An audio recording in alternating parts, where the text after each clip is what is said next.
All right, guys, in this video, I am going to talk to you about your historical fiction or nonfiction book project. So you're going to be choosing a book, and I have lots in my office. You can come and check one out, or you can check one out at the library. I want it to be one you have not read before, and it could be fiction or nonfiction that reads like a narrative text, and I have some of those as well. I do want you to sign up for the novel because I don't want you to have duplicates. And so this is going to expose you to as many books as possible. Just like all your other assignments, you're going to make a copy of your scoring guide, put it in your shared folder, and then obviously read the book. And then you're going to have 3 different responses that you're going to do to this book. One of them will be a visual response. So you can do a book snap, which I explain down here, and I show you an example of what I did. Or you can do a favorite quote from your book and create an image, and that is explained right here. You'll notice that I put who the character was, the page number I found the quote on, and then what book it was from. Make sure you do that with all those. In this one, which is a book snap, I have the book, a little tiny picture of the book right there on it. And so it needs to be directly connected to the book. And then, so you'll only do one of those, and then you'll choose 2 from this list. One of them has to be technology. So you'll do a physical art piece. You can do an online or physical timeline, a Google My Map, which we worked with My Maps already, write an online book review, or create a book trailer. So you need 2 out of these choices. If you find something else that you would like to do that you feel like would be a good response, pitch it to me. I would love to hear it, and I will give you the nod, or we can maybe chat about how we can tweak it.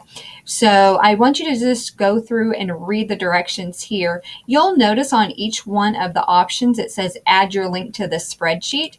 And the reason I do that is because this is the document that we will bring up when everybody's presenting, and we'll be able to get to your book snaps and your tweets or whatever you need to bring up directly from one spreadsheet. Just make sure that you share everything so that everybody can see it. I also give examples, and you can look at those if you have any trouble.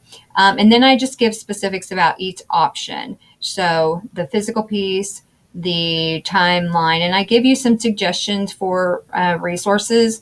I give you, again, how to get started with Google My Maps, and then the last one, or the online book review, very easy to do.